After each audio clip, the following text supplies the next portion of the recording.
Olá, meu nome é Felipe Sintra e nesse vídeo a gente vai destrinchar um pouco mais o plugin de AMP e a gente vai falar como o plugin trabalha com CSS. Então o título desse vídeo é AMP CSS. Então primeiramente a gente vai ver como o plugin de AMP melhora o CSS do seu site WordPress.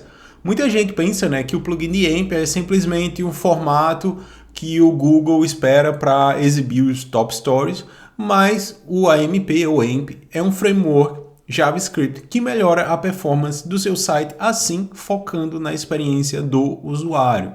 Então, além da gente ter esse framework, a gente tem um plugin do AMP que faz algumas melhorias aí dentro do seu site WordPress. Então, essas melhorias vão estar relacionadas ao carregamento de assets, como também aí o processamento do CSS, que a gente vai ver agora nesse vídeo. Então agora a gente vai listar alguns problemas relacionados ao WordPress. Não necessariamente é um problema geral, mas é um problema muito comum relacionado à plataforma WordPress. Então, primeiro item é que é muito comum a gente carregar uma folha de estilo gigante de todo o tema em uma página só. O que isso significa? A gente vai estar carregando estilos, por exemplo, da página de contato, sobre, home, single, e a gente vai estar carregando um page, por exemplo. Então, todas essas páginas que têm estilos relacionados, aquele estilo vai ser carregado sem necessidade. Tem plugins que realizam essa melhoria e o plugin de AMP também realiza isso. Ele faz aí uma série de técnicas que vão reduzir esse CSS que a gente vai ver mais para frente. O segundo problema é a questão da manutenção. CSS em si é algo muito complexo. Se você quiser fazer a manutenção e manter aquele CSS enxuto. E sempre o caminho mais rápido é simplesmente acrescentar mais CSS e jogar regras sobre regras, que é a solução mais simplista para você dar manutenção. Consequentemente, isso causa o acréscimo do CSS em seu site. Além disso, a gente tem a inclusão de plugins e esses plugins muitas vezes incluem aí CSS específico para áreas que eles precisam trabalhar. Por exemplo, um plugin de tabela ou um plugin do formulário de contato. Tudo isso vai ser incluso no CSS principal. E muitas vezes, se o plugin não tem cuidado, ele vai injetar, por exemplo, o CSS dos formulários em páginas que nem tem o formulário ainda. E como é que a gente trabalha CSS com o AMP? O AMP ele tem aí algumas regras para você fazer o carregamento de CSS. E essas regras quais são? Então, primeiramente, a gente tem a inclusão do CSS sendo exclusivamente de forma inline. A única exceção é para fontes. Fontes você pode carregar um arquivo externo, mas CSS, particularmente, a gente precisa incluir o CSS inline em páginas AMP. Isso é focado na parte da performance. Todos os componentes AMP já possuem um estilo padrão. Então, quando você carrega um componente AMP, que é um slideshow, um botão de compartilhar, ele já vem com estilo agregado. Então, ele não precisa, dentro do seu tema, ter mais CSS referente a esses itens, porque o componente já vem com esse CSS embedado. Outro item importante também, o AMP, ele trabalha com animações somente que utilizam o GPU. Para melhorar a fluidez do seu site, outro ponto importante, important não é permitido dentro de páginas AMP. E por fim, CSS tem um limite de 75 KB em páginas AMP. Então essa é uma regra que, para você ter um conteúdo AMP válido, você precisa ter um limite de 75 KB de CSS em sua página. Então isso quer dizer que você precisa se preocupar com tudo isso? Não, o plugin ele vai realizar uma série de melhorias que você não precisa se preocupar com esses itens. Como a gente já comentou, eu vou precisar me preocupar com isso tudo, todas essas regras, vou precisar decorar todas essas regras, e a resposta é não. Então, primeiramente, a gente precisa entender como é que é feito esse processamento do CSS. Então, o plugin ele vai, item a item, todos os estilos que são incluídos no seu site, ele vai carregar e concatenar todos esses itens e realizar a minificação desses itens também. Antes de realizar essa minificação, ele realiza um tree shaking. O tree shake é uma técnica que a gente vai ver mais para frente que remove tudo que não é utilizado na página. Ele vai realizar uma priorização de CSS, então os itens que estão aparecendo na tela vão ser priorizados. Isso para evitar futuros problemas naquela parte do limite de 75 KB. Tem um cache temporário que toda essa análise é salva. Por que isso? Isso para não consumir recursos do seu servidor. O que vai acontecer é, ele vai fazer aquela análise e ele vai salvar aquela análise, para não precisar toda vez que abrir aquela página realizar o mesmo processamento de CSS, ele realiza um cache dessa etapa.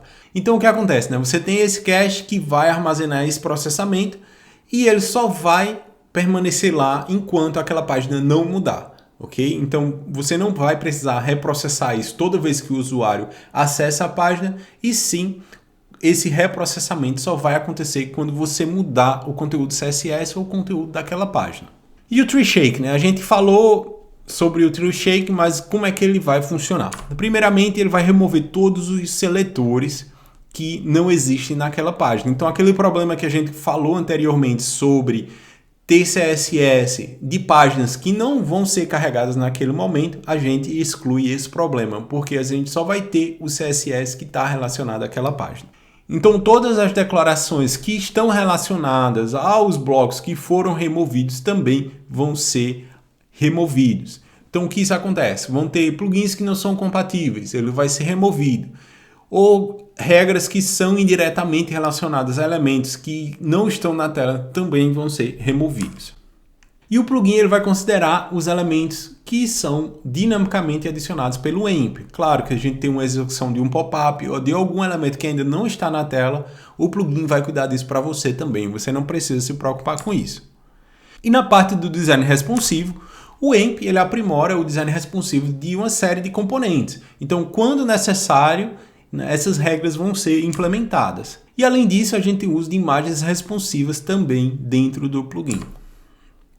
Então, beleza, né? Isso é toda a parte do pré-processamento. Tudo isso que eu mostrei, o plugin já cuida disso para você, reduzindo bastante o tamanho do seu CSS. Então, todo esse processo, né, acontece de forma automática. Então, o melhor de tudo é que você não precisa se preocupar com isso e essas melhorias têm um impacto muito grande na sua aplicação. É muito comum ver páginas que têm um CSS de 200 KB sendo reduzidos para 30, 40 KB. Então a gente está dentro desse range, né, dessa área limite de 75 KB. Se a gente não conseguir essa área de 75 KB, aquele processamento que eu mencionei anteriormente vai priorizar os CSS que estão sendo exibidos para o usuário. O que não é exibido para o usuário, ele vai tentar decidir e remover aquele item. Mas se você tem na sua página algum alerta dizendo, olha, essa página tem um CSS excessivo e parte do CSS foi removido, fique atento para ver se não tem nada que vai impactar no layout da sua aplicação. E agora, né, se eu quiser adicionar CSS extra às minhas páginas, como vai acontecer isso? Então, isso vai depender do formato que você está trabalhando. Primeiramente, no modo leitor legado, antigão lá da versão 1.0, você faz a inclusão de CSS ou via functions ou criando um mini plugin e adicionando o CSS lá. Então, isso aí você vai precisar de conhecimento de PHP para fazer a inclusão desses itens. Se você utiliza um tema leitor a partir da versão 2.0, simplesmente você vai na tela de personalização e adiciona um CSS extra, e esse CSS extra vai ser carregado apenas na versão EMP do seu site. O segundo modo, né, que é o modo de transição, você vai ter uma versão EMP e uma versão não EMP utilizando o mesmo tema. Se você quiser fazer alguma customização somente para a versão EMP, você vai dentro do seu CSS e utiliza, antes de todas as regras, o seletor HTML entre colchetes EMP. Então essa regra vai filtrar apenas as páginas EMP. Por exemplo, a gente tem um código abaixo que é o HTML, colchetes EMP, e eu estou selecionando um H1 e estou especificando uma cor para aquele H1. Esse CSS, particularmente, ele só vai ser carregado para a versão EMP do seu tema, ok? Então, esse é o modo transição.